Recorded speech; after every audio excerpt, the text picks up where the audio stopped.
PBS Digital.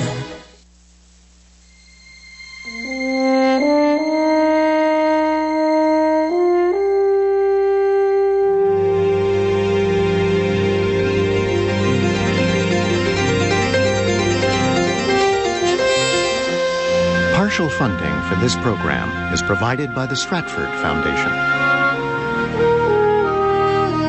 Frontline is made possible by contributions to your PBS station from viewers like you. Thank you.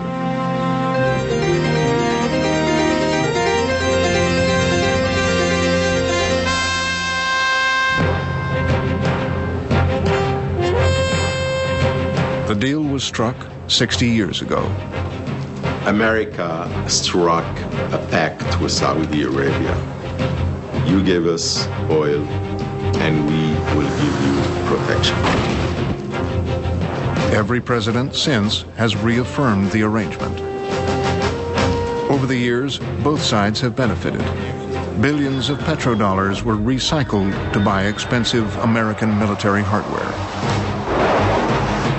When necessary, America has intervened directly to keep the kingdom safe. They found the oil for us, and they've been our friends ever since. But there's always been another Saudi Arabia. One of fervent Muslim warriors, tribesmen with an innate distrust of outsiders. For them, the monarchy is corrupt, and the deal with America a bargain with the devil. Saudi preachers ascend their pulpits to rail against infidels and Jews. Saudi citizens have supplied millions of dollars to school and train jihadis around the world. Oh my God, there it goes! When it became clear that 15 of the 19 were Saudis, that was a disaster. Now, Saudi militants have turned their sights on targets inside the kingdom and on Americans in Iraq. President Bush maintains that the Saudis are America's friends. Tonight, a special Frontline history, House of Saud, the story of a troubled alliance.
At the Al Yamama Palace in Riyadh, Saudi officials gather for a royal majlis.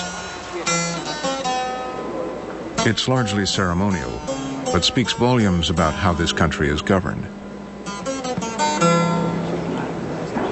It is presided over by the kingdom's de facto ruler, Crown Prince Abdullah bin Abdulaziz, a son of the kingdom's founder. To one side of the Crown Prince sit leading Wahhabi clerics, guardians of tradition who habitually resist change. On the Crown Prince's other side are the royal family and its retainers. Presumably, the two groups are partners in power.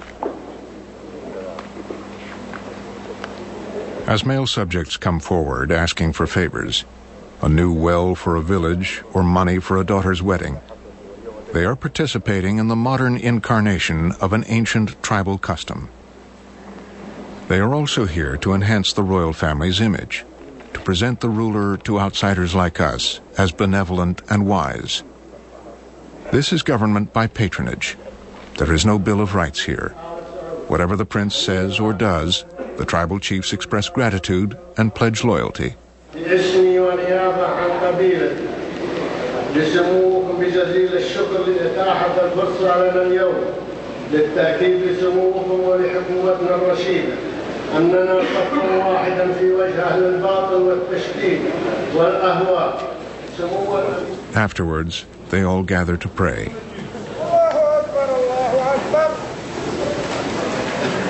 The Al Saud family conquered the kingdom in the name of God and the Quran.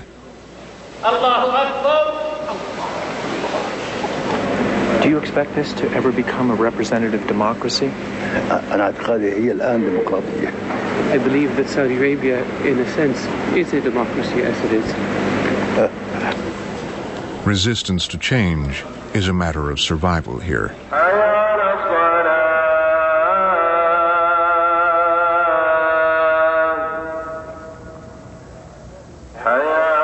This is a nation in shock, where tradition and modernity are in violent collision. Few places on earth have come so far, so fast, as Saudi Arabia in the 20th century.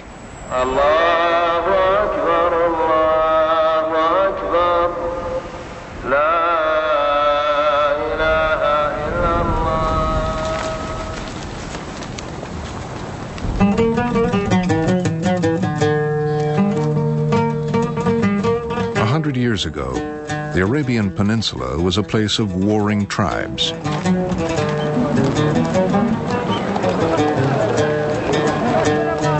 Nomads, sheikhs, emirs. Among them was the family of Al Saud. At that time, the Saudi Arabian kingdom consisted of tribes and small fiefdoms. There was no unity amongst these warring groups. The Saudi Arabian kingdom was never united the way it is today, until the reign of King Abdul Aziz.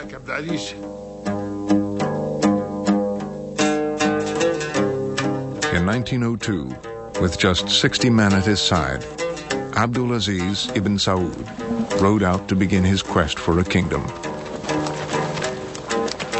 He certainly had a vision. He had a large, big vision of what he wanted this country to be. He wanted it to be a nation and to take its place among the nations, rather than to be a forgotten backwater where nobody cares what they live or die or what's happening there, but to be a player in the international scene. But to conquer the whole Arabian Peninsula, he needed the fighting skills of the nomadic Bedouins known as the Ikhwan. The Ikhwan, or Muslim Brothers, were renowned warriors, light and mobile and extremely courageous. They were also fervent Wahhabi Islamic Puritans. To recruit them, Abdul Aziz had to commit the family to spreading their fundamentalist version of Islam. The Ikhwan were an important fighting force that supported the expansion of Ibn Saud. They had this vision that they propagated true Islam in its purest form. So anything they encountered that differed from that vision was regarded as objectionable. The nature of where they were coming from, the desert, was isolated really for almost 800 years. In the desert you have either day or night, you have cold or hot. You don't have these shades. Even the music is only one string. And that has kind of polarized the way of thinking. It's either black or white. It's either you're with me or against me. The first Western reference we have to the Ikhwan, the Brotherhood, comes from Captain Shakespeare, who was one of the early British explorers in Arabia. And he'd already heard that these people were fiercely anti-Western. Right from the beginning, this cutting edge of Saudi power was mistrustful of the West and lethally mistrustful. For them to kill a foreigner might well guarantee their place in heaven. With the Ikhwan troops, Abdul Aziz captured province after province of the vast desert. By 1926, he and the Ikhwan had captured the jewels of Arabia, Mecca and Medina, making Abdulaziz the ruler of Islam's holy shrines. It brought prestige and substantial income from visiting pilgrims. It was also a great victory for the Wahhabis. The Wahhabis took their name from an 18th century Islamic preacher, Muhammad bin Abdul Wahhab. Wahhab was first to see the value in forging an alliance with the able tribesmen of the Al Saud family in order to help spread his austere version of Islam. The Ikhwan were living out Wahhab's dream, and they wanted to keep going. They wanted more, and they just wanted to go on and attack particularly the British settlements in the north and Transjordan and so on. They wanted to create an empire extending across all of the Muslim Ummah. They would have, God knows where they would have stopped, maybe in France, given the chance. So when Ibn Saud tried to restrain them and ask them not to launch attacks into these territories, they rebelled. They revolted against him, and they accused him of being an infidel, of having abandoned the faith of Islam and becoming worldly and all that kind of thing. They said, why Ibn Saud sent his kids or children or sons abroad to London this is against Islam? Why we had the new technology coming, wireless station, whatever, this is against Islam? If Abdulaziz were to stay in power, he had to destroy the Ikhwan. But how could he, the defender of Islam, justify going to war against his Muslim fighters? His way out was to win over the religious establishment, the ulama, who were regarded as the moral guardians of the realm. He turned to the religious establishment in Riyadh. He said, "You judge this. Judge between me and the Ikhwan." So they looked into the Islamic laws. They scrutinized the Holy Quran and the Hadith, and found that King Abdulaziz was right.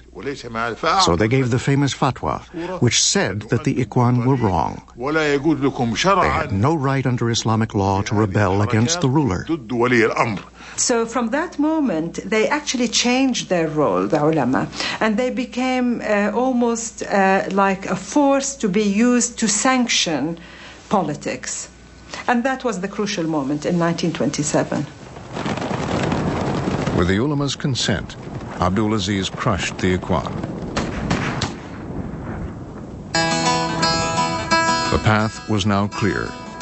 In 1932, Abdulaziz declared himself a king and, for good measure, gave his name to the country, Saudi Arabia.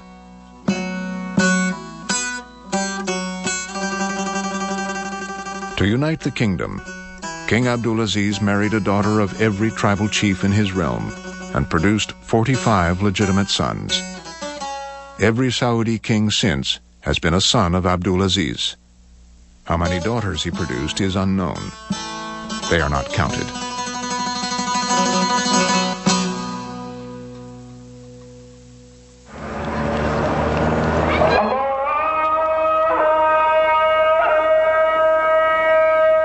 Abdulaziz would not forget that religion and the ulama remained central to his rise to power. He became the kingdom's chief defender of the faith.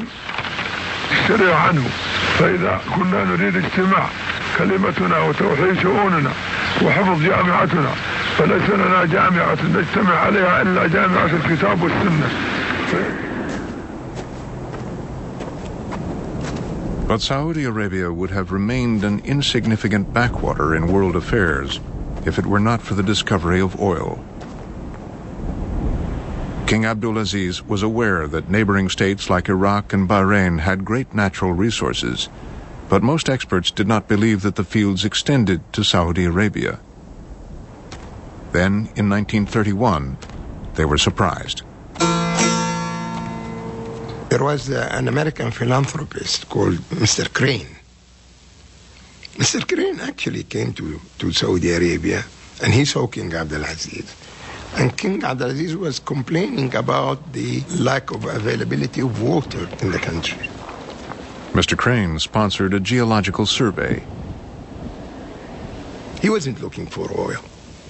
So it is by chance that we discovered oil. We were looking for water. And this feat happens until today. Every time we look for water, we find oil.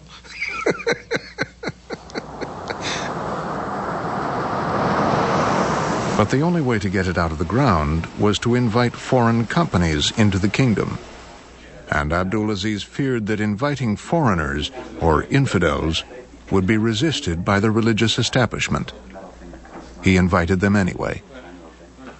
The king asked the companies to come. One of the scholars challenged that. He said the King bin Saud is doing something against Islam. So the king knew about this, and he asked the scholars to come to his court. When he came, he said, I want you to give me an example why I shall not do that. He said, this is against Islam. He said, prove to me. Prophet Muhammad ﷺ used Jews, used Christians.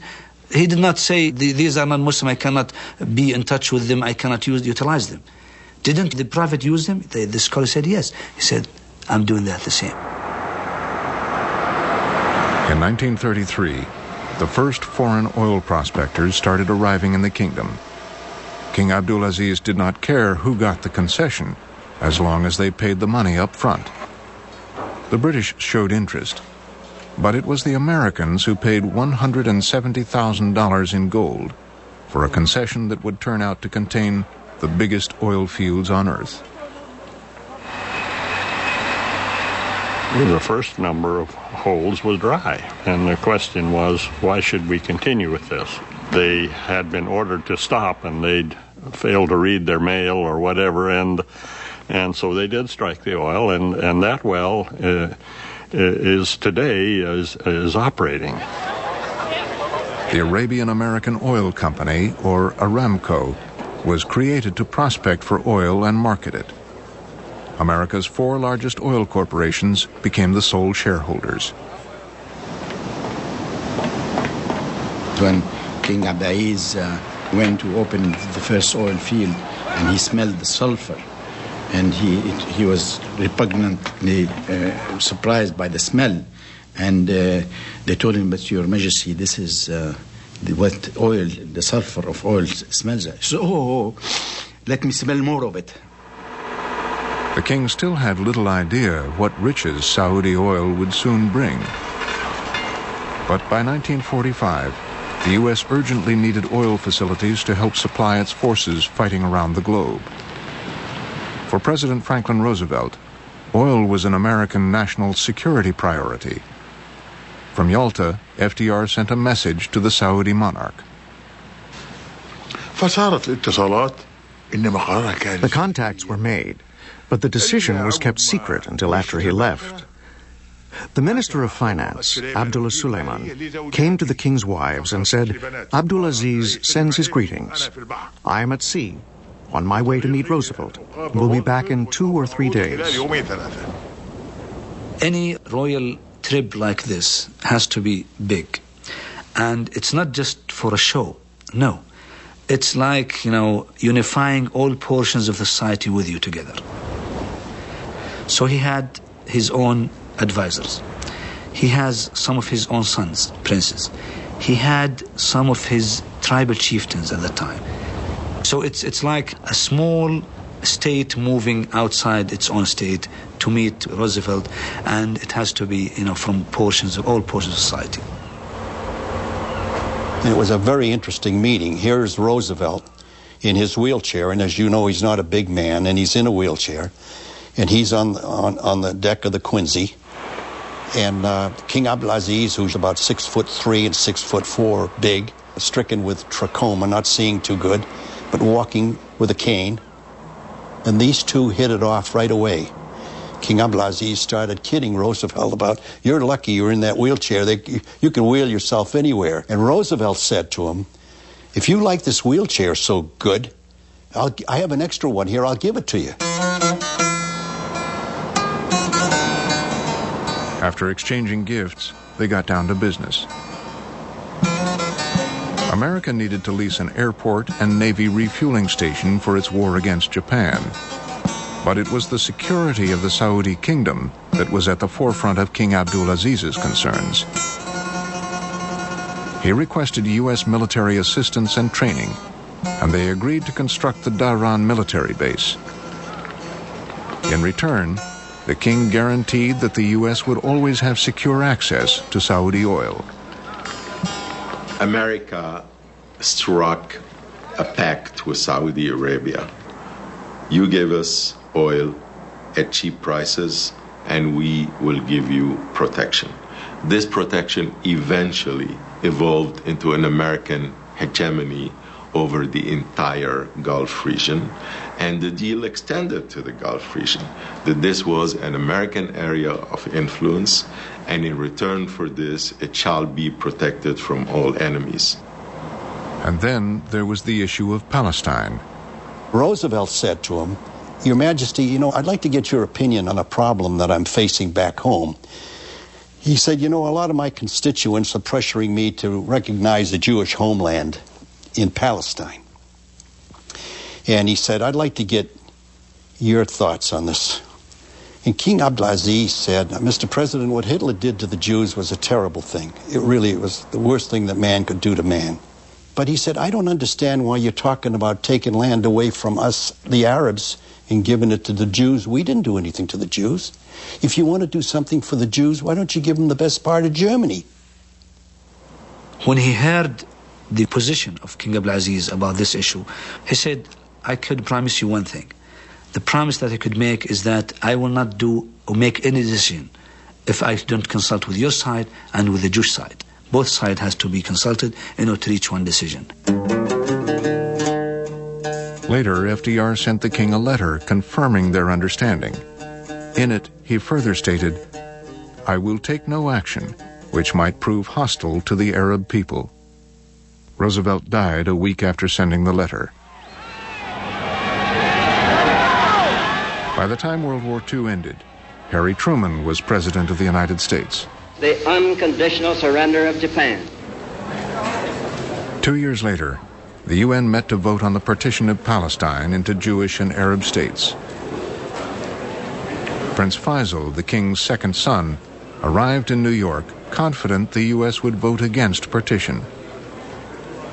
He had been told that by General George Marshall, former commander of the American Army and one of President Truman's top aides.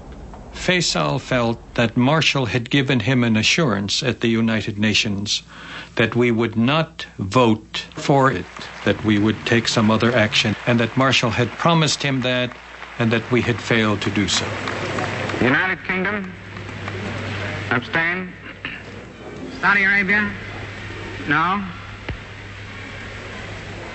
The United States, yes. When Truman decided otherwise and the U.S. supported the partition of Palestine, Faisal took it as a personal affront. لقد شعرنا كما يشعر غيرنا بما قامت به بعض الدول الكبرى من الضغط على أعضاء هذه المنظمة للتصويت في جانب التقسيم. Saudi Arabia joined a failed effort to destroy the nascent Jewish state. It has since never officially recognized Israel and is technically still at war with it.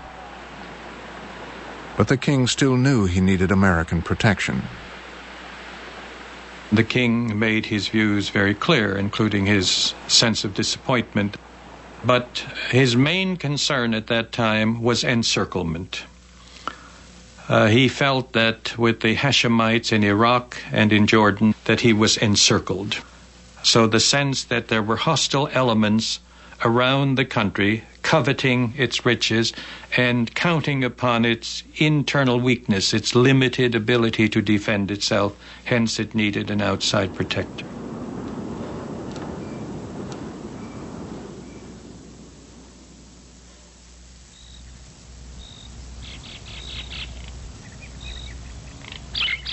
Just before his death in 1953, the ailing founder of the kingdom started delegating his power to his sons.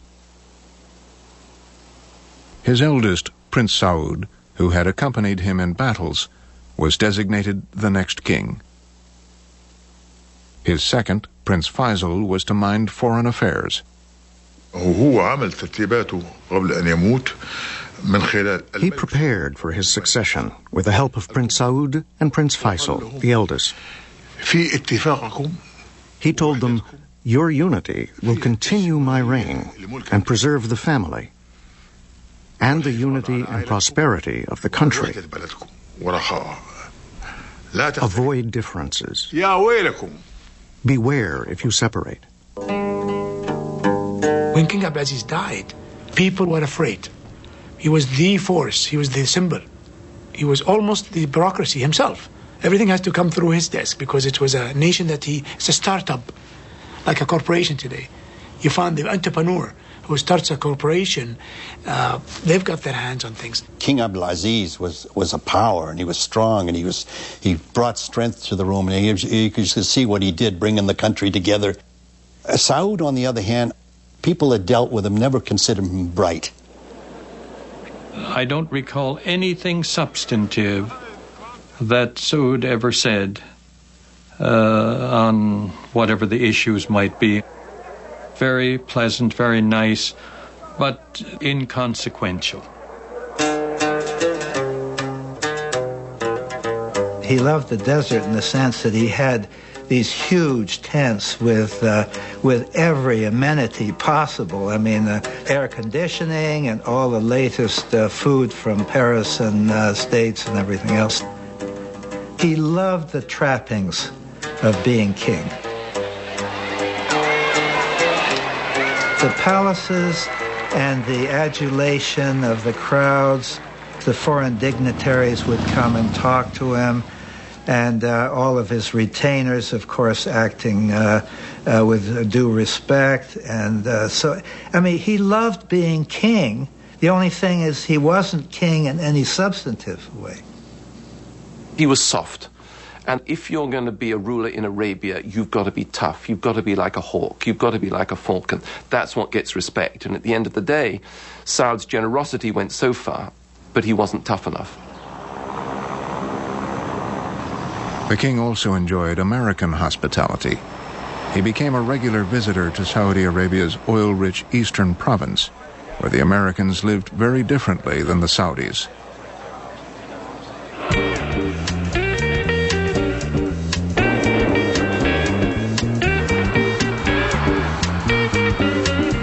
When the Americans came to the eastern province with the Aramco company, they had to live in a compound area. Inside, they have their own condition, situation like in the United States. Outside, they have to live with the Saudis as the tradition exists. They started building these camps. It was new to us. Air conditioning was new to us. All these things. And then, what was good about Aramco is they shared it.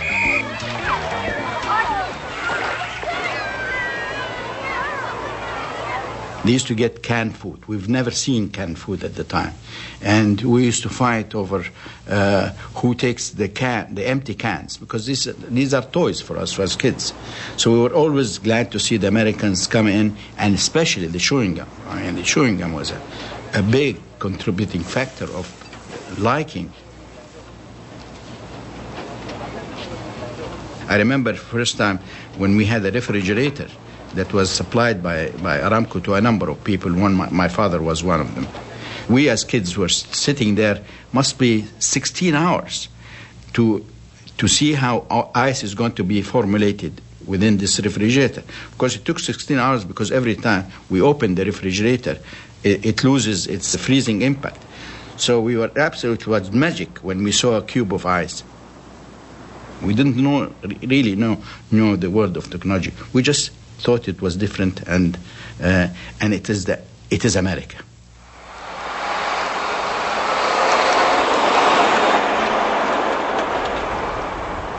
The Saudis were interested in one thing, and that is that their oil industry was preserved and being handled in a way where they could negotiate and they could increase the oil prices and so on. And they had extremely good relations with Aramco. They were making a lot of money, but they were spending it foolishly. The country was broke. They had to borrow money. They borrowed money from Aramco. King Saud was much criticized for his handling of finances, but little was known about his other weakness, a safely guarded secret, which contributed to his downfall.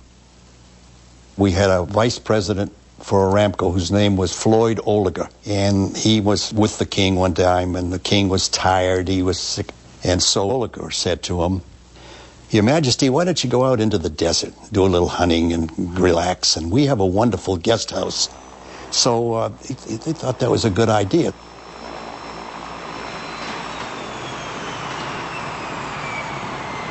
When the king landed, one of the things they were unloading from the plane was liqueur and hard whiskey. Well, we took a look at this, and where did they put the stuff? They put the stuff under the king's bed in the guest house. So we were kind of shocked. And during the stay, we could see that they would drink this stuff straight. But it was kept very quiet. King Saud's drinking was kept quiet in part because the king was an important asset for the Americans. Since Gamal Abdel Nasser's overthrow of the king of Egypt in 1952, the balance of power in the region had changed. Nasser aligned himself with the Soviet Union and proclaimed himself a socialist and pan-Arabist. For both Saudi Arabia and America, this was a threat. The Cold War was at its peak, where you had two mighty empires battling out across the whole planet, destroying nations in their path. And you had the end of colonialism and these newly liberated countries coming out full of vitality, full of energy, and wanting to prove themselves. And the theme was out with the old, in with the new. Who cares whether the old was good or bad? It doesn't matter. We want to change. Khalas, we want to change and get everything new. So in this kind of environment, we are who are quintessentially old. You know what I mean? We were the odd ones out. We were going against the trend.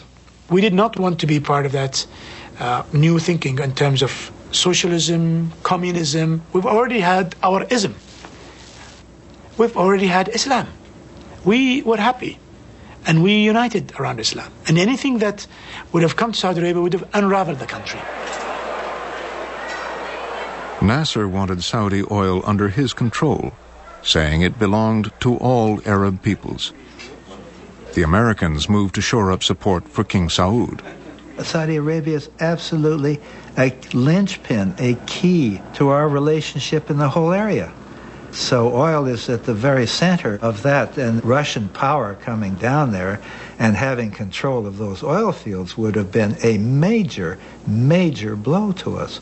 The Eisenhower administration had the idea that perhaps King Saud could be built up in a political fashion that might make him a contender with Nasser in terms of leadership in the Arab world. The White House said, we are inviting His Majesty and 8 of his retinue. And we took that to the king, and particularly to his advisors. They looked at us and we looked at them, and there was going to be no way there would only be 8. Well, one thing led to another, and by the time they got on the ship, there were about 80. After arriving in New York, King Saud and his entourage flew to Washington. Saud became the first Saudi monarch invited to America on a state visit. Eisenhower met him at the airport, which was very, very unusual, and he just determined that he was going to treat Saud as his great good friend.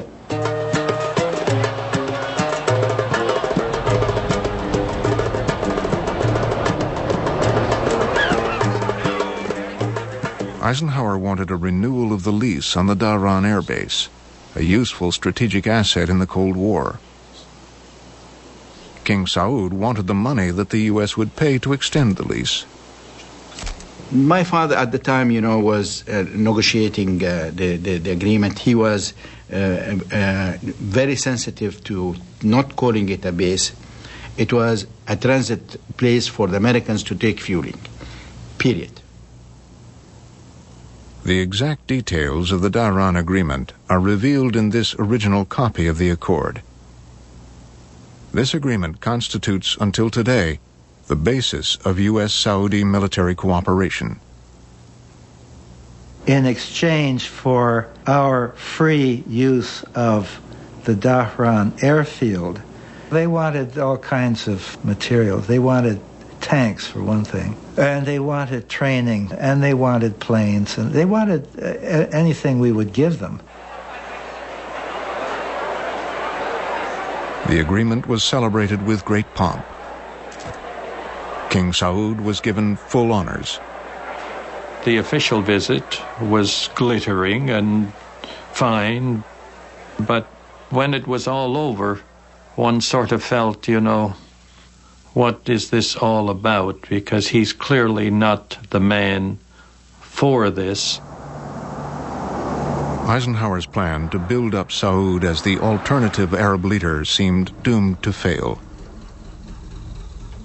King Saud spent much of the money from the Dahran lease on luxury trips to Europe. A rift was fast developing in the family. His extravagance wasn't the big issue. Kings can be extravagant and still remain king. The big issue was the running of the government. That was the biggest problem. It was all personal. We were really worried about Saudi Arabia. I'm not talking just about Aramco. I'm talking about the people in the U.S. government, and everybody were worried about Saudi Arabia, and we realized that if anybody was going to save Saudi Arabia, it was going to be Faisal. And a lot of people worried, as we did, living in Riyadh, that there'd be a kind of a civil war. The Al Saud brothers realized that something had to be done. The step of removing a monarch is something that is not likely taken by anyone. It is a very serious, very dangerous step. Removing one monarch, well, you can always remove another. So the brothers all got together, all of them. It was their own best interest. They had to make a move. And they decided in November of '64 to go to the religious leaders, and they decided this is the way they could do it. And they got a fatwa from the religious leaders sanctioning the abdication and sanctioning Faisal's taking over the throne. Once more, the Saudi monarchy was saved from the brink of disaster by the ulama. The family decision to depose Saud in the 1960s was really more of a turning point than the death of Abdulaziz in 1953, because it was finally coming into the modern world, but also proving that the desert democracy of sitting around the campfire and the family picking the toughest man for the job could work in the 20th century, and the speed with which the change was actually accomplished and the new direction that the country took. That, I think, was the decisive turning point in the history of Saudi Arabia in the middle of the 20th century. King Saud and his entourage were quietly asked to leave the country. The ailing Saudi monarch spent his last years exiled in Athens, Greece.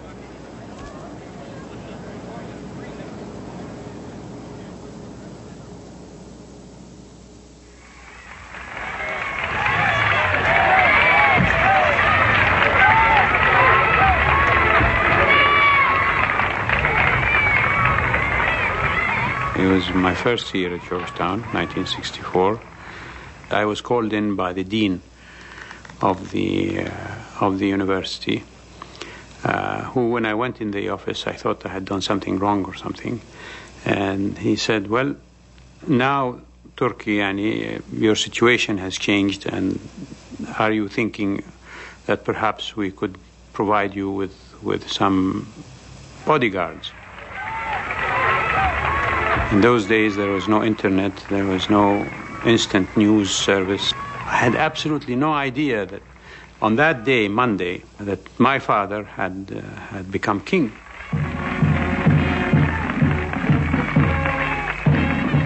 King Faisal had a lot to do. But almost every aspect of bringing the kingdom up to date was bound to bring him into conflict with the ulama. In their view, every innovation threatened Islam. Essentially, modernity means westernization. This is the fact. It's like a buzzword. Okay? Modern means westernized. This is where we have problems, because people want to run their lives better, but not necessarily sacrificing their own culture and their own history in order to become copies of Frenchmen or copies of the English or false Americans. They don't want that. He decided that there should be girls' schools in Saudi Arabia, and there was an uproar about it. All the old fathers came along and said this was awful. Who knew what would happen when the girls got education? And Faisal said, in that case, don't send your daughters to the schools. And if a majority of people in your village or town don't want a girls' school, you won't have one. But those who do want to have a school must have one. I would have been illiterate if they didn't have schools at the time. And in fact, I was lucky to go to one of the early private schools that were established in the 60s. Female education was put under the directory of a separate body that would control the curriculum and make sure that what the girls are taught in schools is actually suitable for them as girls and as women. So in that way, he managed to reconcile the need for female education and also the requirements of the ulama. Gradually, indeed, the number of girls' schools was increased, and girls were admitted to universities and so on. All this was done by keeping just a little way ahead of public opinion and always being willing to stop and wait for public opinion to catch up. But reaching compromise with the ulama was a constant battle. Leading Wahhabi clerics were ever vigilant. One day, I get a telephone call from our people in Dhahran and says, Mike, they're banning vanilla. The vanilla extract is being banned. I said, why? He said, well, it's got a little alcohol in it. And you know, they're going crazy. Now, anything with anything, any alcohol in it, anything. And they're saying to me, look, we can't make ice cream, we can't make bread, we can't make cakes, we can't go in. It's a big problem. We've got to do something about it. So, I happened to be in one of my visits to the king, and I was telling him about this, and he was amazing. He was amazing, really. He picks up the phone, and the vanilla was allowed in. But to keep the peace with conservatives, King Faisal made Saudi Arabia a sanctuary for extremist Muslims from abroad. When governments in Egypt and Syria cracked down on fundamentalist religious scholars, King Faisal invited them to teach Saudi Arabian youth. Faisal's decision had far-reaching consequences. There was an influx of them here, and where did they work? They worked in the education and in other professional works, and that's when the problem started here. Many of today's Saudi radicals studied under Egyptian and Syrian fundamentalists. They misused their hospitality. We dealt with them honestly, and they dealt with that with us underhandedly. And that's a mistake that's not going to be repeated. Religious conservatives staged one of their biggest protests in 1965, when Faisal approved TV broadcasts in the kingdom. They considered that broadcasting television is a sin and against, because they consider them to be images. And we're not supposed to show images.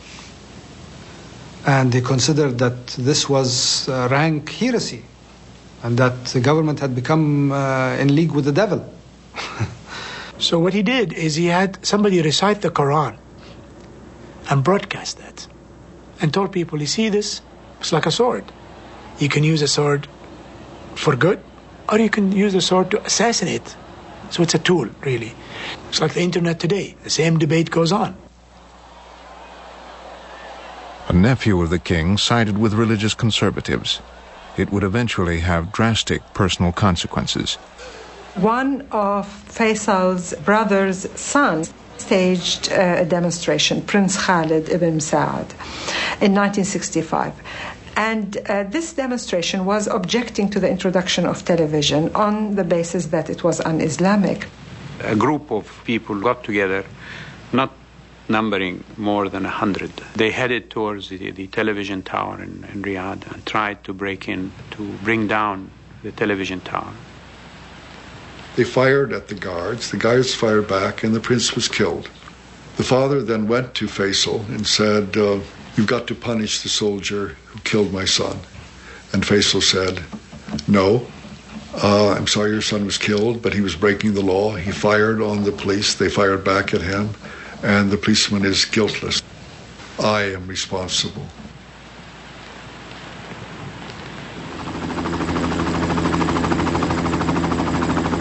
In the spring of 1967, war was brewing. Nasser was moving troops to Israel's border and ordered the UN out. Uniting against Israel, Faisal reconciled with Nasser. Could I ask His Majesty what sequence of events he would like to see now in the Middle East? The first thing is the extermination of Israel.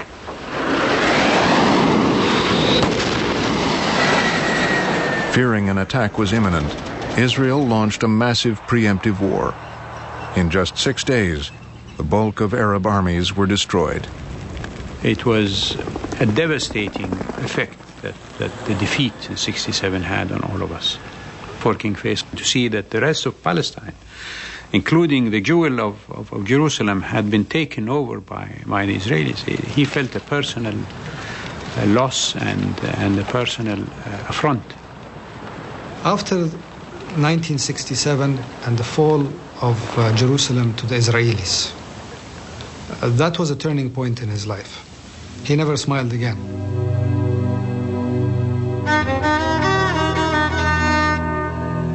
Arab leaders were humiliated.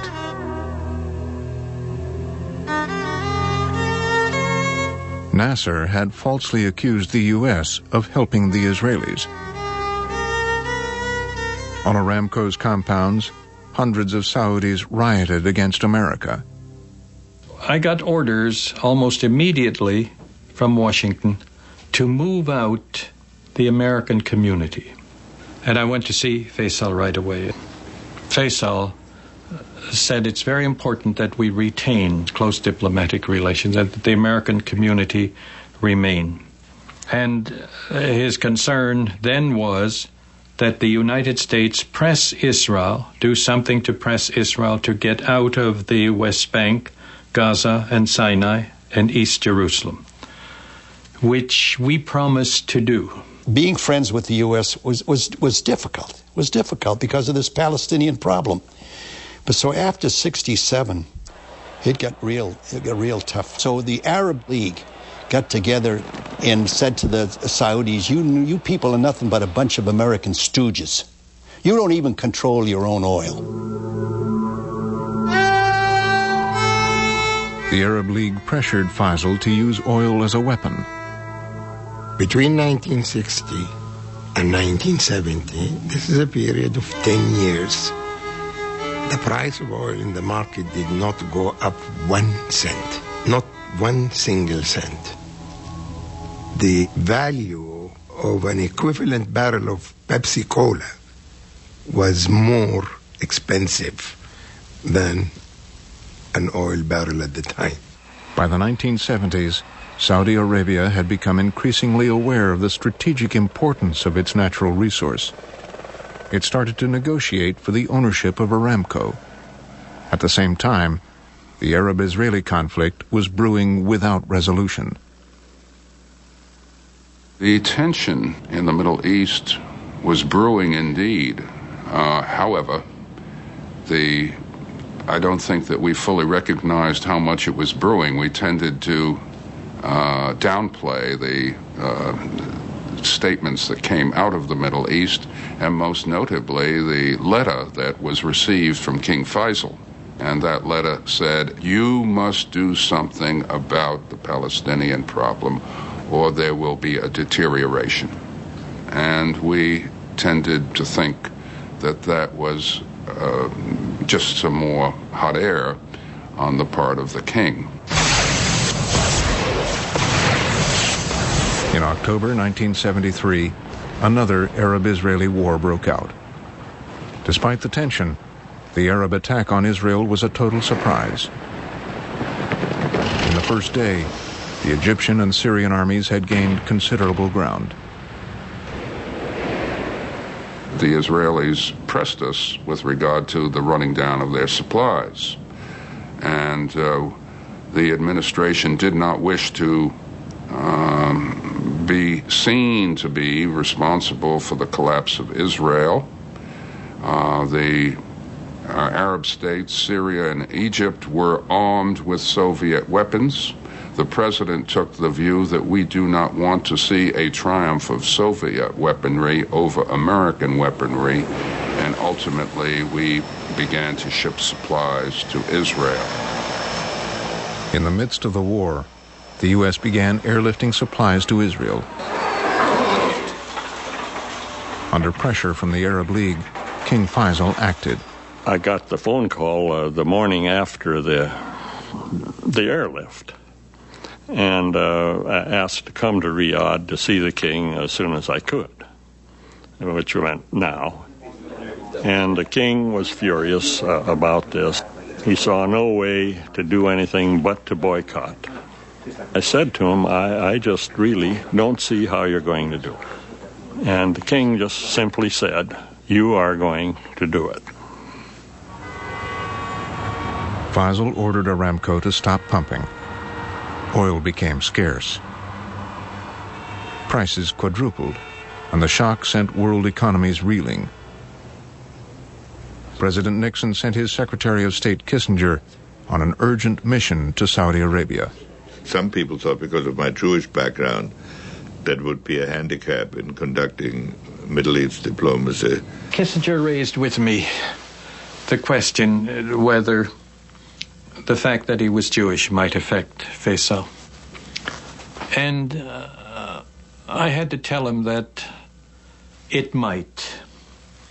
But I said, you have to remember also that he feels we have in the past, on a good many occasions, after having made commitments to him, let him down. So you better be sure that what you say to him that we may do, we intend to do. He was very austere looking, had very sharp features, and it was a very long room. And I had to walk that whole room towards him with his black-robed advisors standing there. It was a beautiful scene. But I must say, he treated me with extraordinary courtesy. There was no light conversation, there were no jokes, there was no humor, and all in all it was fairly tense. But the meeting went I think probably as well as could be expected.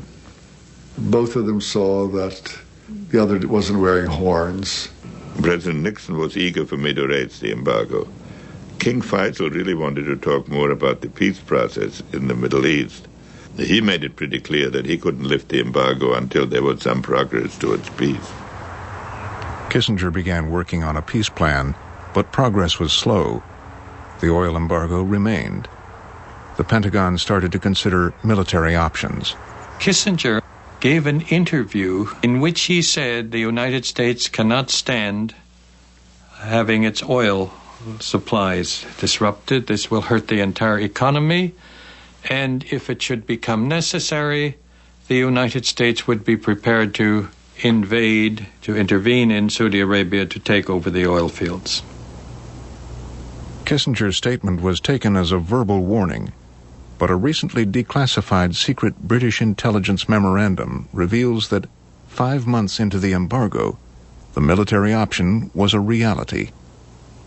Dr. Kissinger said no great power will allow itself to be strangulated, and he called me up and said, jump in behind me, and I did. I was asked at a press conference whether we had the military capacity to move in the Middle East, and I said we indeed have that military capability. Post-Schlesinger, I used hard language. We tried to make clear that there was a point at which we would have to look after the requirements of national security. And so we implied that if we were pushed absolutely against the wall, we might secure the oil by our own means.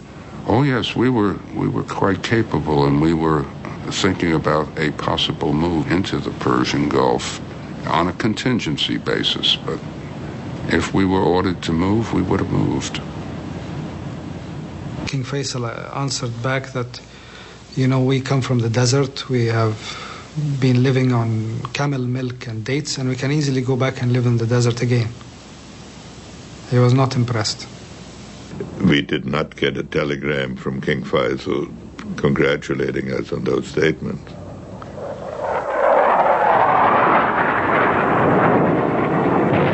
The oil embargo was having a major impact on the war in Vietnam.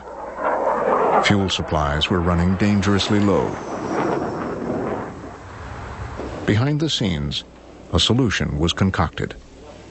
The announcement, from my standpoint, over at the Pentagon came in the form of a cable from Exxon, which said that Aramco members were cutting off deliveries to the 6th Fleet in the Mediterranean, as well as our forces in Europe. I wasn't aware of how bad it was until one night I got a telephone call from the Deputy Secretary of Defense under Jim Schlesinger.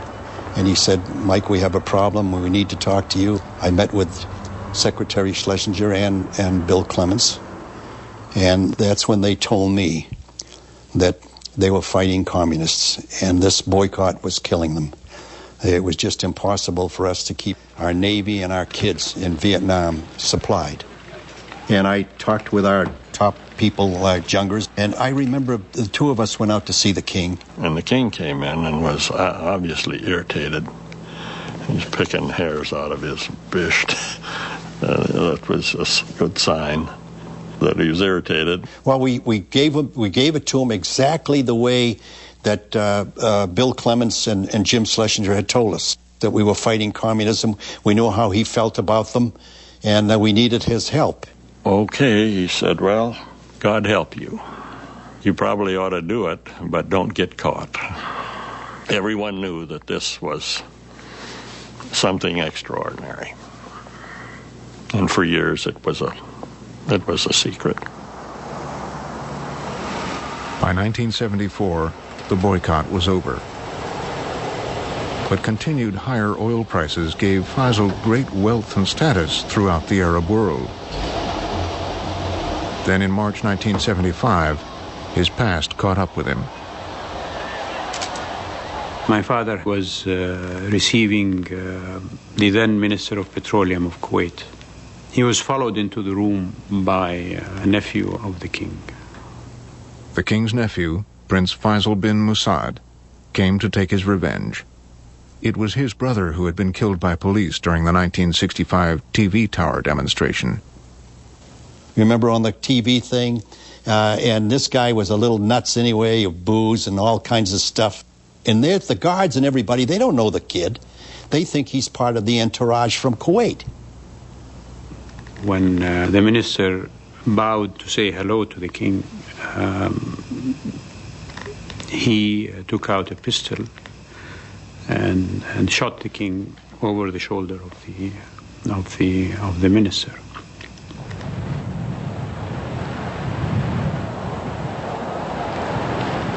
King Faisal's assassination came as a violent shock,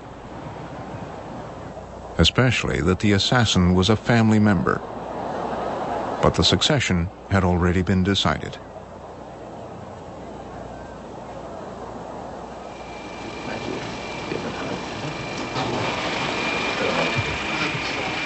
In 1975, Khalid bin Abdulaziz became Saudi Arabia's fourth king.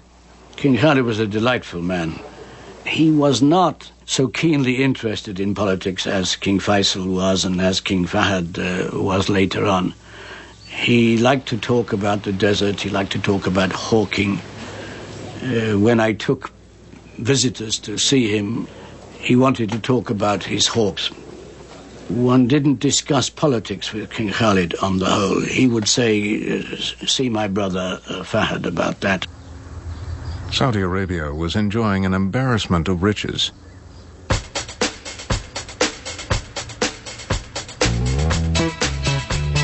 With a tiny population estimated at 4 million and only 500,000 literate male adults, it was hard to put to work an income of nearly $1 billion a week.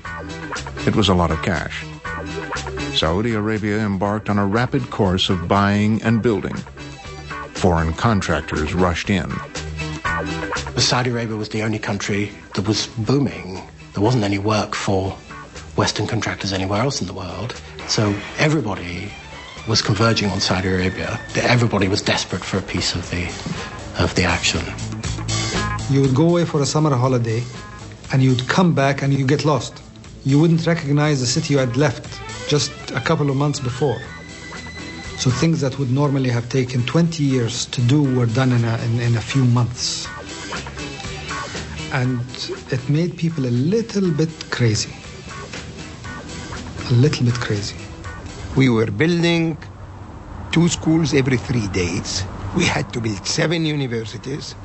We were trying to do so much in a constrained period of time.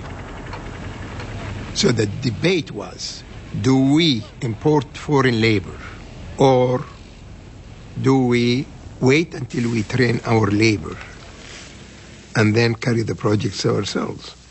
And I was of the opinion then that the decision that was taken, the time to import foreign labor, was a great decision. So you began to have this skewed system where the native population didn't do very much, and most of the people who did the work were expatriates. If you look at even in Saudi Arabia today, population is 16 million, but the expatriates are perhaps 6 to 7 million. Among those that accumulated massive wealth during the boom time was the bin Laden family, becoming the principal builders to the royals. Another consequence of the boom was massive amounts of official corruption. Much of the corruption concerned Saudi purchases of Western military equipment. Deals were riddled with influence peddling, bribes, and oversized commissions. There was also real estate fraud. The main device for getting money from the government into the pockets of the princes is through land sales, but only the princes can register land in the desert as theirs. An ordinary citizen, Abdullah Fulan, cannot go out and say, I'm going to take this piece of land and put a marker. Only the princes can do that. So when the government then needs land to build a project, that they have to buy the land from the princes, and at astronomical prices. If downtown New York, if not downtown Tokyo at that time, unbelievable prices. The way I answer the corruption charges is this. In the last 30 years, we have implemented a development program that was approximately close to $400 billion worth. Okay? Now, look at the whole country, where it was, where it is now. And I am confident, you know, after you look at it, you could not have done all of that for less than, let's say, 350 billion. Now, if you tell me that building this whole country and spending 350 billion out of 400 billion, that we had misused or got corrupted with 50 billion, I'll tell you yes, but I'll take that any time. There are so many countries in the third world that have oil that are still 30 years behind. But more important, hey, who are you to tell me this? I mean, I see every time all the scandals here or in England or in Europe. What I'm trying to tell you is, so what? The Saudi elite became notorious big spenders in the casinos of Europe. The royals, with their huge monthly allowances, spent seemingly endless vacations there. Saudi leaders lost credibility and respect, especially among religious conservatives. They're so corrupt in every sense. in Islamic sense, in financial sense, and administrative sense, in every sense, that no way they can reform and go back and become faithful to the country, let alone faithful to Islam. So the only way to save the country in every sense, even in the basic human sense, is to change the whole royal family. In 1979, across the Gulf in Iran, another corrupt absolute monarchy, also backed by the U.S., fell. It was overthrown in part by fervent Muslims. The royal family was scared of the same thing happening to them that happened to the Shah, and namely that the royal family or the Saudi system would be overthrown. There was good reason. The pace of change in Saudi Arabia brought the contradictions between Islam and modernity into the open. Again, many in Saudi society wanted to put the brakes on westernization. The problem was these foreigners brought in their nasty foreign habits with them, and that exposed the royal family to criticism from the religious right. With the oil boom, it was natural that you are pumping a massive dose of Western culture in a country that is loaded with people, 70% of whom perhaps are extremely conservative and really extremely Muslim fundamentalist, almost radicals.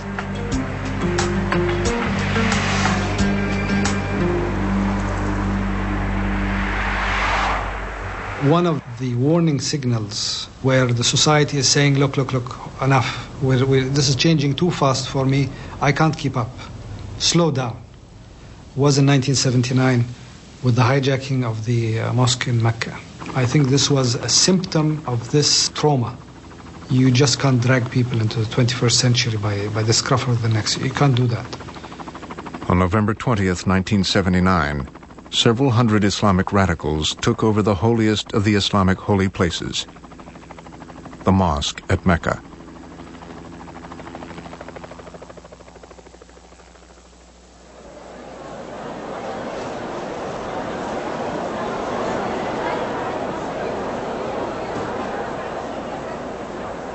They took the microphone in the mosque and announced for the rest of the world that the Messiah was here and that people should come and pledge their allegiance to him. When the incident at the mosque occurred, the government and society realized that the ship had come unmoored from its fundamentals. It was a warning bell.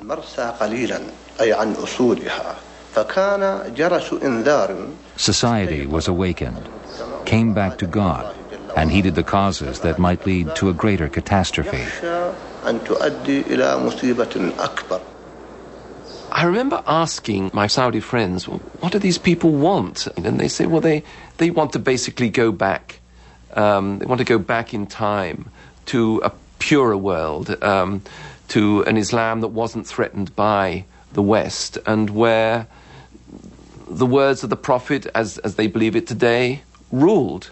And I said, well, how do they practically plan to achieve that in modern Saudi Arabia? They're going to tell everybody to get rid of their cars and stop watching the television? He said, yes, so far as I know. That's what they want. And they have this hopeless attitude to the modern world. They were asking the nation and people to go back to the original Islam in primitive way. So they were against television, they were against schools, they were against universities. They just want the country to be governed by mullahs, by religious scholars. They didn't believe in governments. They think government is kafir, it's non-Muslim any longer. They believe that all the new methods and means of life is nothing. They want, again, like all the Ikhwan, what they wanted is jihad against infidel. The royals went to the ulama, and the clerics issued a fatwa based on the verses of the Quran. The fatwa allowed the government to use all necessary force to retake the mosque. The meaning of it was that these people were apostates who had taken over the mosque, and therefore anything could be done to get them out of there. After an 18-day standoff, the Saudis, with fatwa in hand, routed the militants. 120 soldiers died. The leader of the insurgents, Juhayman al-Utaiba, was a direct descendant of the Ikhwan, the Bedouin warriors who had fought for and then rebelled against King Abdulaziz. Juhayman and 62 others were beheaded. We killed the extremists of 1979, but later on, like a few months after we killed them, we adopted their ideology. We gave them what they wanted when they were alive. So in every level in our society, I'm talking about the educational system, I'm talking about the media discourse, I'm talking about the relationship between the government and the people, I'm talking about even the relationship between people and the people. We started competing on how to appear more conservative, just to protect our reputation and to protect sometimes our safety. We had to pretend we were something that we actually were not.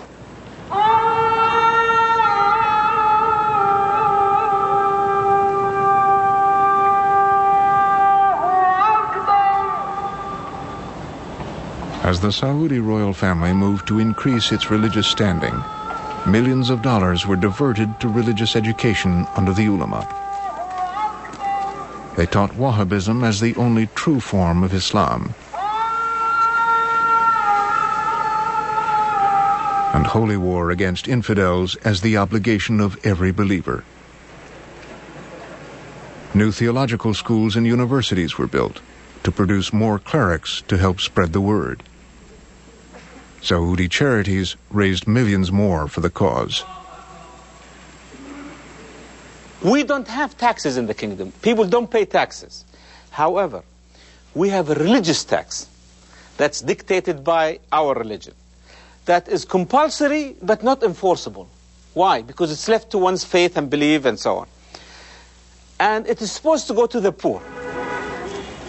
If you cannot find anybody needy, you go to the next neighborhood, or the next village, or the next city, or the next country.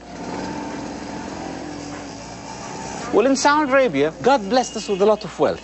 We take care of almost all our people. So we send it to Afghanistan, to Bosnia, to Senegal, to anywhere in the world, to Africa, Asia, my point, the Arab world, as charities.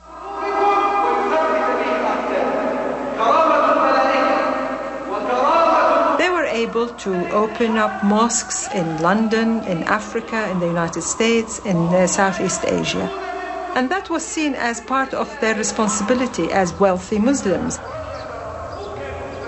They had to share that wealth with Muslims elsewhere, and they had to be seen as supporting Muslim causes.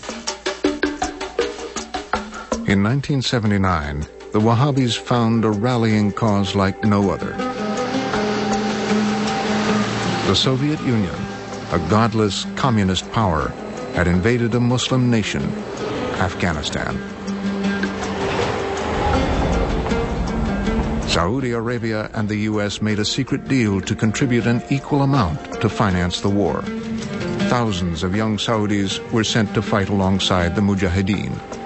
The Saudi religious education and also the institutions of higher learning began to produce masses of young graduates who are very well conversant in Islamic theology, but who could not really be absorbed easily in the economy. And the Afghan war in the 80s provided an opportunity to absorb some of those Saudi youth. And this was actually encouraged by the government, who probably saw it as a way to release some of the tension. But they didn't realize the potential for an exploding situation later on. For almost a decade, some 20,000 young Saudi volunteers made the trek to Afghanistan. There they would acquire military skills and come to believe that dedicated Islamic fighters could defeat a superpower.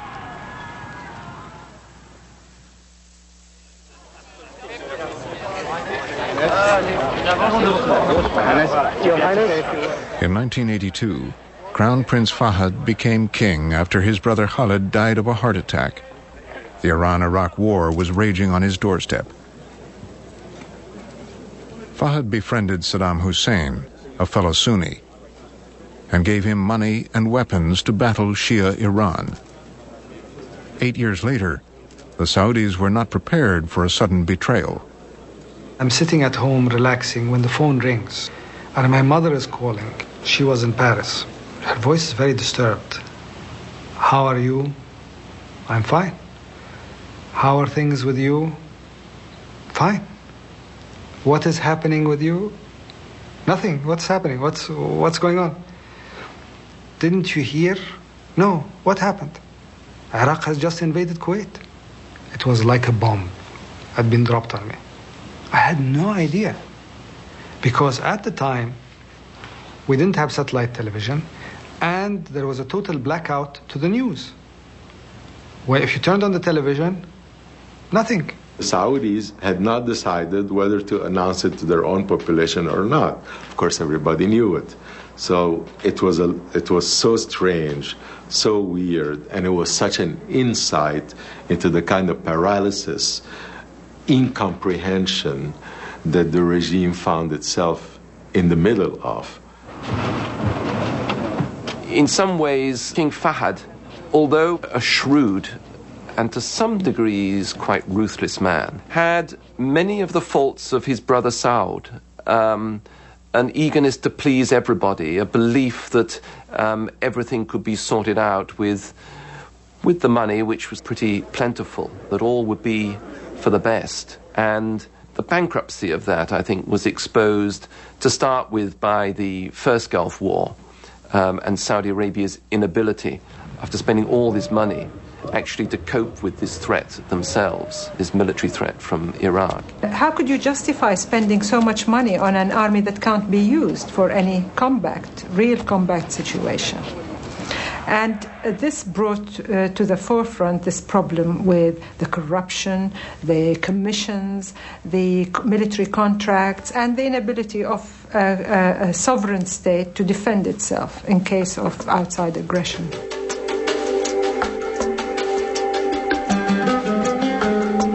During these first days of the Iraqi invasion of Kuwait, Osama bin Laden offered his services to the royals. Bin Laden went to see some Saudi officials at the time. He told them he could bring his army from Afghanistan, his Mujahideen army, to repel the Iraqi invaders from Kuwait. He was trying to meet with the king. That's why I met with him. So he had about 60 pages typed in his hand, and he started reading. They said, we have some people who are ready to fight. Said, how many? He said, about 15 to 20,000. He mentioned, he said, I want to make it clear, we need no weapons or equipment. We are very well equipped. We didn't need any support from anybody. And then he said, we are not going to fight for Kuwait. What we are about is to protect the Holy Lands, Mecca and the Medina. That's our goal. He was told politely, thank you very much for your proposition. We will study it, but we'll get in touch with you. Don't call us, we'll call you. Dismissing bin Laden was easy. The real dilemma was how to allow hundreds of thousands of American non-Muslim troops into the kingdom. This was certain to rile Islamic conservatives. Everything in this country revolves somehow around religion. Now, this is something that a Westerner will never understand. And I'm not even going to try to make them understand because they simply won't. The religion is the law. It permeates the culture. It is rooted in the history. It is part of the DNA, if you like, of the Saudis. Therefore, any challenge has to go through the Islamic filter. We needed to understand whether it was permissible for the government of Saudi Arabia to invite hundreds of thousands of Westerners to come on Saudi soil in order to fight another Muslim country, which is Iraq. there was some questions about whether the Saudis would accept U.S. forces. The president asked Secretary Cheney to go down and meet with the Saudi officials to tell them that we felt it was important to put some forces in there to deter the possible action by the Iraqis to move down the peninsula. U.S. Defense Secretary Dick Cheney, General Colin Powell, and General Schwarzkopf arrived in Saudi Arabia armed with satellite pictures showing the Iraqi army poised to move across the Saudi border. I thought he was shaken by what he saw in those photos. After listening to General Schwarzkopf's briefing on the proposed American response, the king said, "Come." And then the Crown Prince said, "Don't you think there should be some consultation?" And Fahd said, "There's no time. If we delay, we may end up like Kuwait. There is no Kuwait anymore," he said. And Abdullah said, "Yes, there's a Kuwait. There is still a Kuwait." And Fahd said, "Yes, and its territory consists of hotel rooms in Cairo and Paris and London." And Abdullah said, "I take your point. I agree." King Fahd went back to the ulama and asked for a ruling or fatwa. King Fahd asked the senior ulama, and they said that if you cannot work a peaceful settlement, then you must side with the victim to reverse the aggression. And if you have to avail yourself of support from non-Muslims, you do so. The deal was concluded. More than 500,000 U.S. troops started arriving in the kingdom and neighboring countries. But regardless of the fatwa, hardline Saudi imams protested. ولينا أعداء الله تعالى وأحببناهم من قلوبنا ونسينا الفيصل بين الإيمان والكفر. هذه الموالاة للكفار هي من أسرار هزيمتنا. أعتقد أن هذا من أكبر الأخطاء التي وقعت. This was the biggest mistake committed by America. It caused all the hate and hostility. كرها وعداوة. They came with their traditions, their army, and unfortunately with their behaviors, and wanted to force it on Muslims. During these first months of Desert Shield, Saudi anxiety was amplified by an unexpected problem: money. The U.S. administration was bent on charging the Saudis for the war. Delighted to see you, sir. We were pulling together the coalition, we were furnishing the military effort, and we were in effect saving the bacon of a lot of people in the region, including the Kuwaitis and the Saudis. They were very well-to-do countries, and it was our thought that they should contribute to their defense. King Fahd was a very warm and engaging person to deal with. I remember when I first raised the issue of payment, he said, "Don't even talk to me about that." He said, "What is money between friends? And in a situation like this, he said, you just go to the finance minister and you tell him what you think is appropriate or what you need." And that was the way he approached it. The costs were picked out of thin air. No one really knew. And in some cases, we asked for figures that were simply concocted on the back of an envelope. In the end, what we took in covered the expenses of the war, and probably a little more. Secretary Baker and I had a number of arguments about this, because I felt that we were asking the Saudis for too much. Ambassador Freeman said that the pot is not quite as rich as it has been, but there's nothing that's more important. He didn't say this, I did. Nothing more important than their security and their continued well-being. And it clearly was fair and reasonable for the Saudis to contribute substantially. They spent some $50 billion, and the result was that They started the war with no national debt. They ended it financially lamed and continue to suffer from the debt that the war produced. The presence of Americans had other consequences. Some Saudi women were inspired to challenge long-standing social taboos, such as the ban on women driving. American ladies were actually driving around Riyadh. So we thought, this is encouraging. Why don't we actually go and ask for that? We just said, okay, we will meet at the parking lot of the Safeway in Riyadh at 3 o'clock. We didn't want to tackle any other issues except the driving.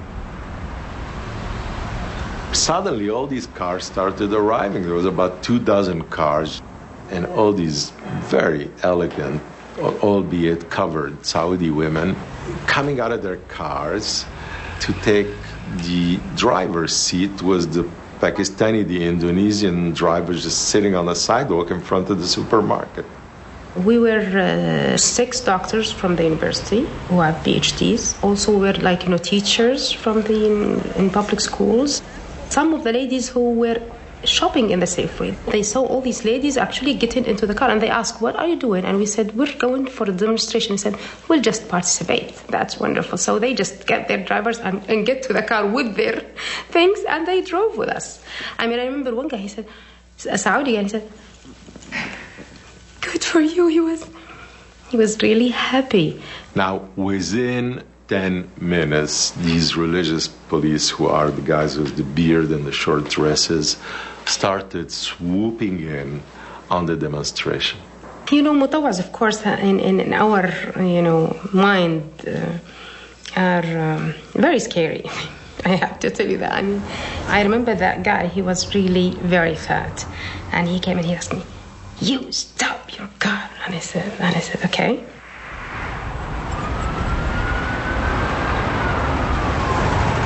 "47 women were arrested. The ulama called the driving a source of depravity.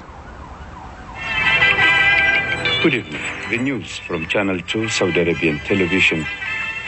The Ministry of the Interior would like to announce to all citizens and residents that all women are absolutely prohibited from driving cars in the Kingdom of Saudi Arabia.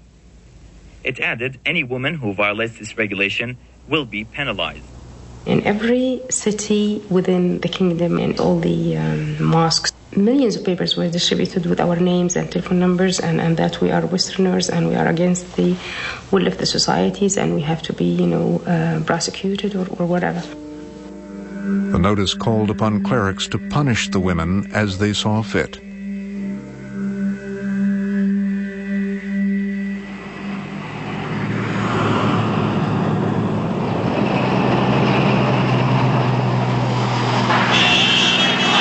With the swift coalition victory in Kuwait, security of the kingdom seemed assured. But the continued presence of American soldiers in the land of the 2 holy mosques was a major irritant. The fear was, of course, those people come and never leave. This is the experience of the Middle East historically. And constantly we reassured the Saudis that we planned, after the liberation of Kuwait, to leave, until it became apparent that Saddam Hussein was not going to fall from power. We didn't withdraw, so we stayed in Saudi Arabia with no agreement, no understanding between us and the Saudis. The U.S. military clearly understood that their presence in Saudi Arabia was politically irritating and in many respects dangerous to the good health of the relationship. Osama bin Laden would seize upon the issue, and his followers would go on the offensive. On the morning of November 13th, 1995, a massive bomb shook Riyadh. 4 American military contractors and 1 American soldier died. Those arrested said they were inspired by bin Laden. When the explosion in Riyadh happened, we were tracking bin Laden since the early 90s. We stripped him of his citizenship. We knew that he was a danger, and we knew that he was planning mischief against Saudi Arabia. Osama bin Laden began his whole quest as directed against the Saudi royal family. I mean, his main enemy was the regime, and his main goal was to overthrow this regime. And then he moved philosophically to the natural conclusion that the people who are supporting this regime are the American military. And I will get much more resonance for my message if I were to attack the American military. And I detected for the first time in Saudi Arabia a certain amount of sympathy with this act. In 1996, another bombing in Dhahran killed 19 American soldiers. U.S.-Saudi relations were coming under increasing strain. At this critical juncture, King Fahd was incapacitated by a stroke. Crown Prince Abdullah comes into the picture at this point in time, and the country is a different country again, because things have happened in this country, and most importantly, it is the introduction of Arabic language satellite programs. Beamed-in TV programs were beyond the control of the royals.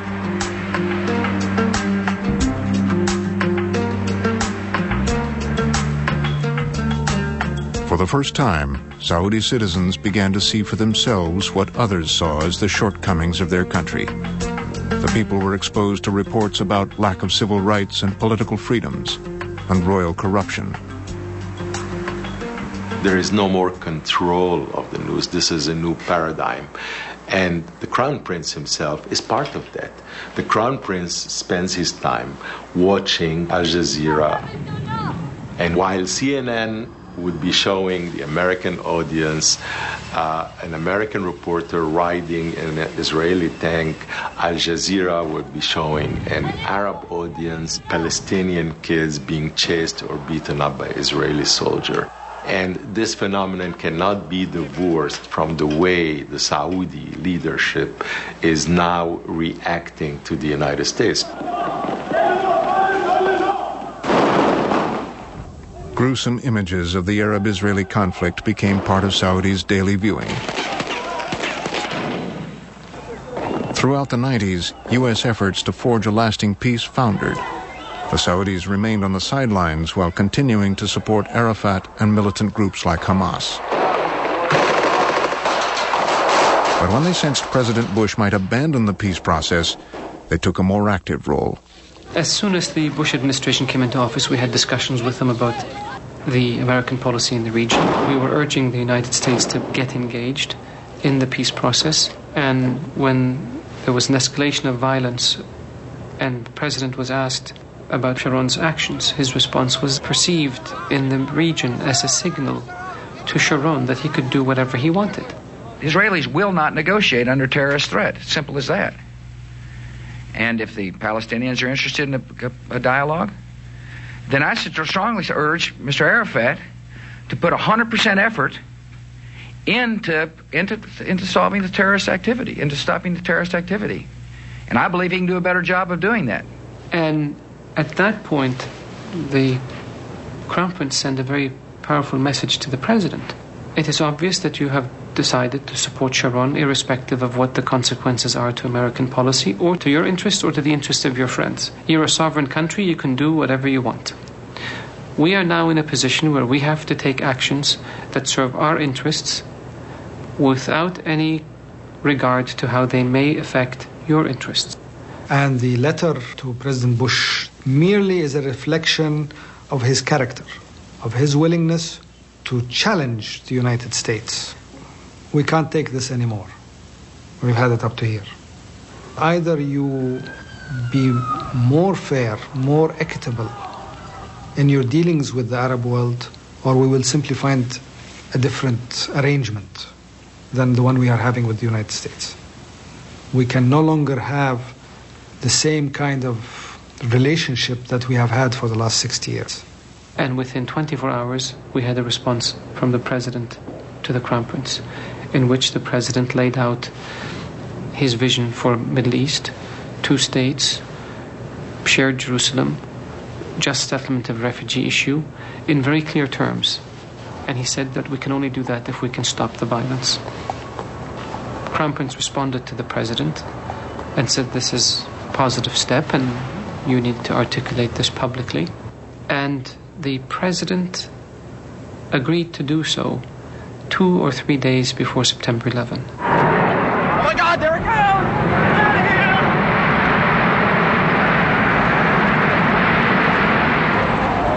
The peace talks collapsed in the rubble of 9/11. Some Saudis say the attacks were welcomed. People received the message in their mobile phones. Congratulations. And then the next message in the mobile phone was prayers to Bin Laden. They were very jubilant and happy and looking at Bin Laden as a hero. People started killing sheep and killing camels and making big feasts and inviting their relatives and friends to celebrate the big event in America. There was a general shock, of course, disbelief. But there was a group of people who said, okay, let them suffer now, let the Americans suffer. Let me put it this way. I might hate someone's guts, okay, but I would not condone his murder. If by chance he was, hit by a bus and passed away, I wouldn't cry for him, you see? And this is the kind of feeling that took place in a segment of the society. Either you are with us or you are with the terrorists. Attention was quickly focused on Saudi Arabia as the heart of the problem. When it became clear that 15 of the 19 were Saudis, that was a disaster. A total disaster. Because Bin Laden at that moment had made in the minds of Americans Saudi Arabia into an enemy. A new U.S. ambassador to Saudi Arabia, Robert Jordan, arrived in Riyadh in October 2001. At the official level, they were appalled. They were embarrassed. Some of them, frankly, were in denial. I remember meeting with one of the very most senior royals, a very well-respected individual, but he clearly was in denial. He said this had to have been a Zionist plot. Saudis are not like this, and Saudis by themselves, frankly, are not capable of launching a plot this sophisticated. People refused to accept that this was Saudis doing this. Imagine if you wake up one day, you have children, and find that one of your sons is a mass murderer. How gut-wrenching a discovery is that? America's war on terror would deeply divide Saudis. When Americans invaded Afghanistan, the government quietly allowed the U.S. to use Saudi air bases for command and control operations. But Saudi militants captured in Afghanistan would make up the biggest segment of the prison population shipped to Guantanamo Bay, Cuba. The war in Iraq posed an even bigger challenge. Americans used Saudi air bases for bombing missions, but the government worried about the reactions of its people. I'll never forget being told by some members of the royal family, Mr. Ambassador, please don't win Iraq and lose Saudi Arabia. And they were that concerned. I think they meant that there was a great possibility that if they supported us in the way we needed, it would further alienate the arch conservatives and the Islamist extremists from the royal family and from the government, that it could destabilize the regime. And people were extremely worried that after Iraq is finished and done with, the United States will return its head and start targeting countries like Saudi Arabia, like Syria, like Egypt, Iran.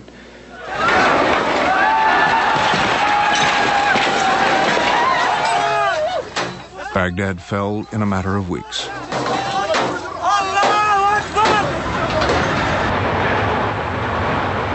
Just days later, U.S. Secretary of Defense Donald Rumsfeld arrived in Riyadh to announce U.S. troops were finally pulling out of Saudi Arabia. And they'll leave with us grateful for the support and cooperation that the kingdom provided. جاء أصل الكفر يغزو دارنا من صليب الغدر والكل أصم جاء أصل الكفر يغزو دارنا من صليب. Since the Gulf War, the American troop presence in Saudi Arabia had been a rallying cry for Al-Qaeda. ماتت الغيرات في أهل الشيم ماتت الغيرات. Now the American air base stands empty.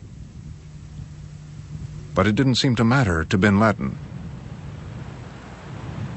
2 weeks later, on May 12, 2003, Al-Qaeda militants attacked 3 compounds in Riyadh, housing hundreds of foreign workers. 35 people were killed, including 9 Americans. Over 100 were wounded. This was something new. The attack grabbed Saudi's attention in a way that 9/11 did not. The next day, Colin Powell and I visited the Crown Prince, and he was white as a ghost and absolutely shaken to his core by what had happened. And to the extent they had been in denial about the terrorist threat in the kingdom, that denial ended on the morning of May the 13th. We have to face the fact that these people who attacked and bombed in Riyadh are Saudis, our youth, our sons and brothers. They are not expatriates. They are not CIA here. They are not Zionists. They are our own people. The bombing was really the major event that changed people, no doubt. Clear the air. We can't trust Al-Qaeda. We can't trust the radicals. We can't trust those extremists. Some members of the Saudi elite looked inward. They began to reevaluate the long-time deal under which the religious schools and universities were controlled by Wahhabi fundamentalists. I think the whole culture of education in Saudi Arabia gave people dangerous tools to teach people how to hate, tools of hatred, tools of anger, not tools of understanding the reality of the world.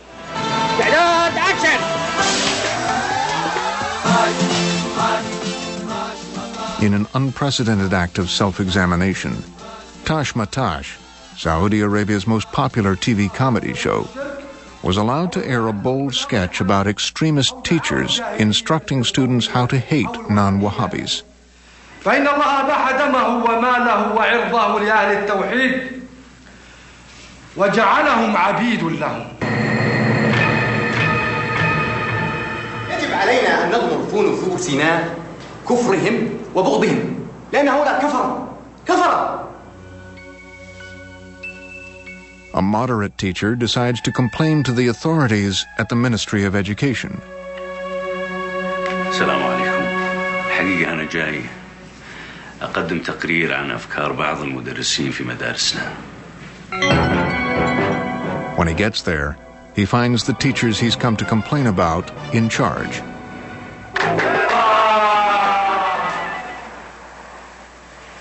The government has even moved against some of the most radical preachers. At the Ministry of Islamic Affairs, which oversees the country's government-owned mosques, they have begun firing some imams.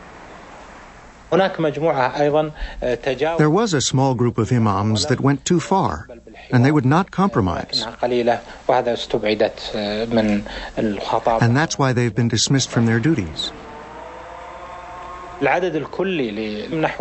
The total number of imams and preachers dismissed was about 1,300.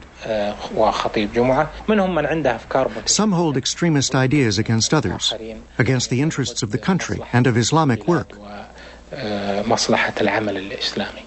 ولا أشك والله لحظة واحدة أن أمريكا في طريقها إلى الزوال ولكن كما قال ابن خلدون. But independent Wahhabi fundamentalists have fought back. A new privately owned Saudi TV channel, Al-Majd, is dedicated to propagating their views. أمريكا قد لا تنهار هذا الانهيار، تنزل تدريجيا وأمريكا واقعا الآن تنزل. من برنامجكم. Even on a daytime kids show, the message is often harsh and unambiguous. أبي عادوا فأين هي الوعود وفى ذئب وما وفت اليهود أبي أبلغ ترى الأقصى سلامي وقل ما مات لو قتل الشهيد أبي أخبره عن أشلاء شعب توثب عن محاربه يذود. ما شاء الله تبارك الله والتحية كالمعتاد. Clerics also want to roll back curriculum reform. اسمح لي أن أكون صريحا معك. Allow me to be direct. هل نحن يوم في يوم Did we ever interfere in the American curriculum, which unfortunately includes clear hostility to Muslims, Muslim nations, and specifically to the kingdom?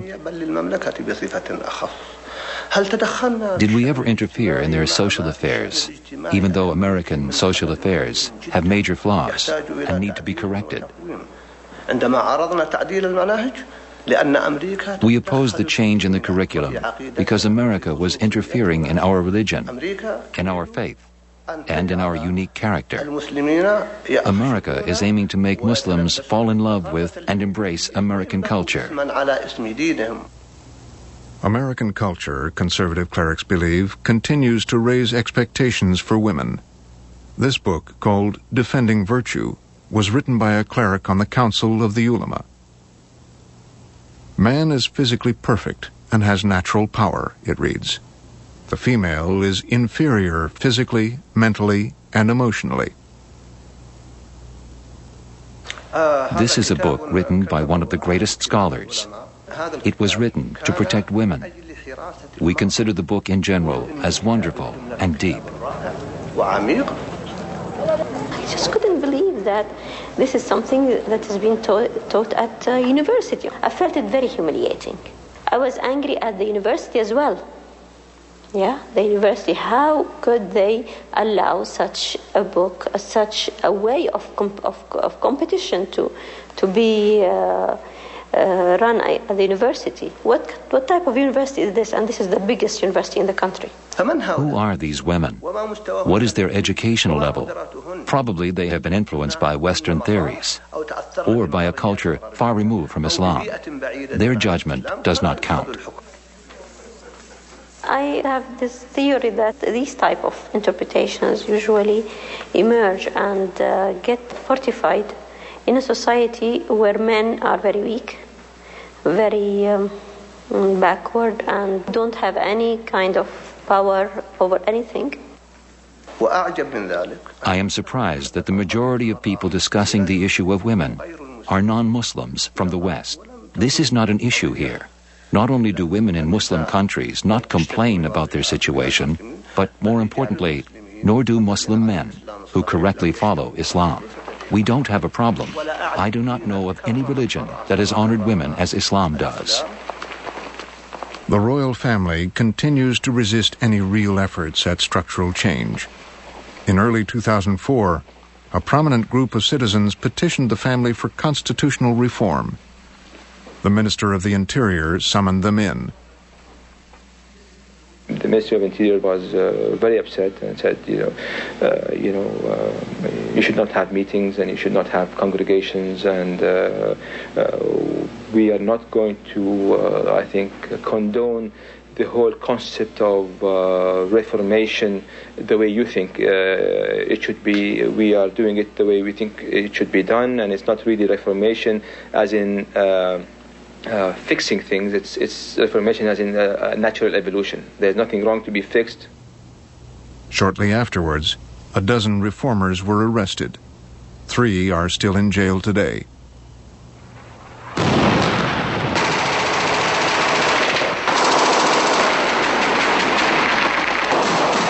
The continuing war in Iraq has only helped strengthen anti-American radicals in Saudi Arabia.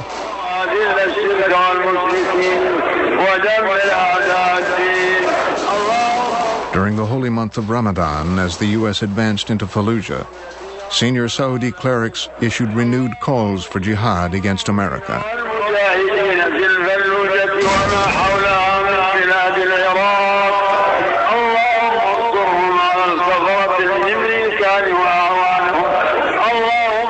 الحقيقة أن الجهاد الذي وقع في الفلوجة يرفع الرأس، أن يحيي الجهاد والتضحية والمقاومة في العراق ضد المحتلين، ونحن نقنت عليهم كل ليل وكل سجدة أن الله يبيدهم وأن يمزقهم وأن ينصرنا عليهم.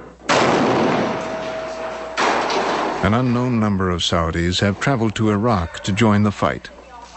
The suicide bomber who killed 22 U.S. soldiers in Mosul last December was a young Saudi medical student.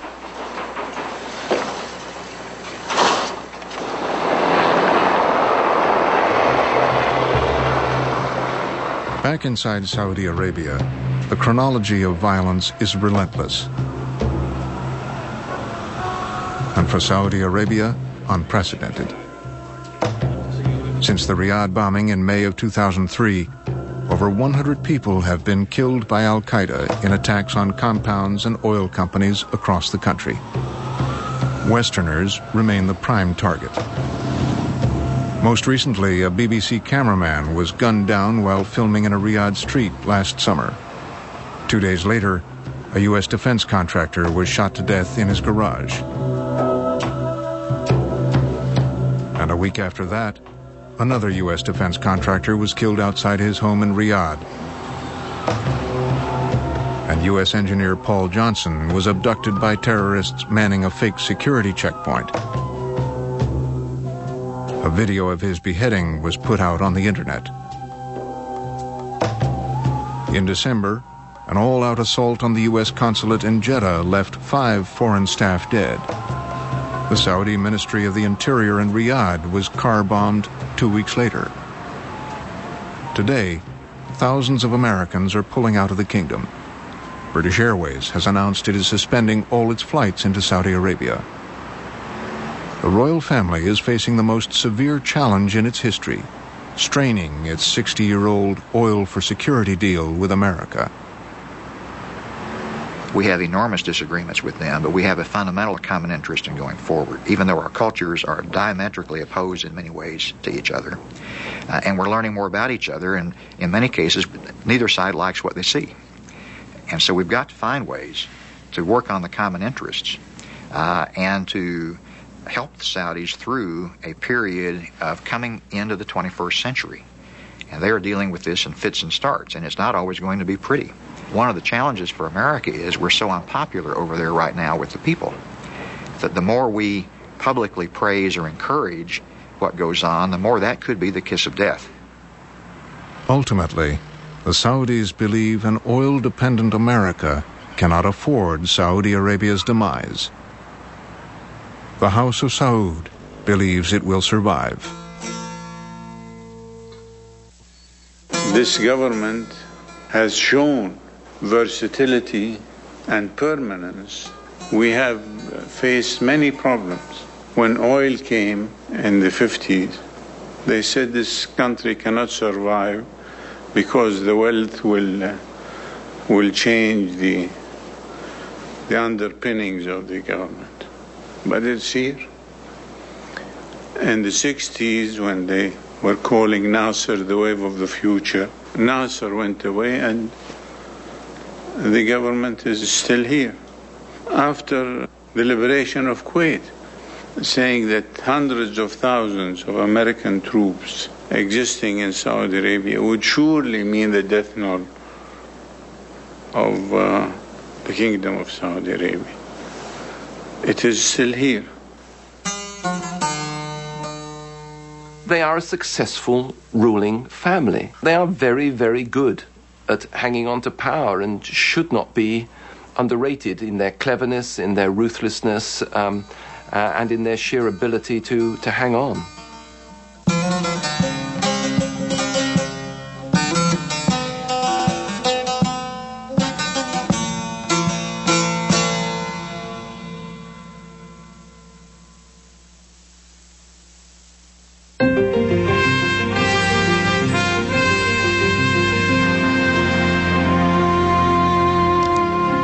There's more to explore at our website, where you'll find a chronology of the kingdom's history, including key events in the U.S.-Saudi relationship, a family tree profiling recent Al Saud kings, analysis on Saudi Islamism and the prospects for reform, plus interviews with members of the monarchy, Saudi historians, activists, and religious leaders, and a chance to join the discussion at pbs.org.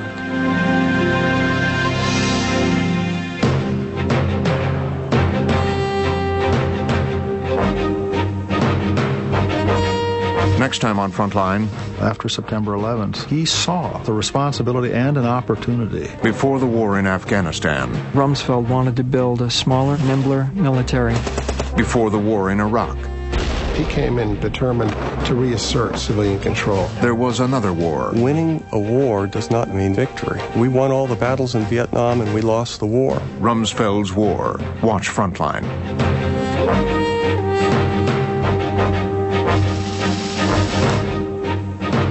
To order Frontline's House of Saud on video cassette or DVD, call PBS Home Video at 1-800-PLAY-PBS.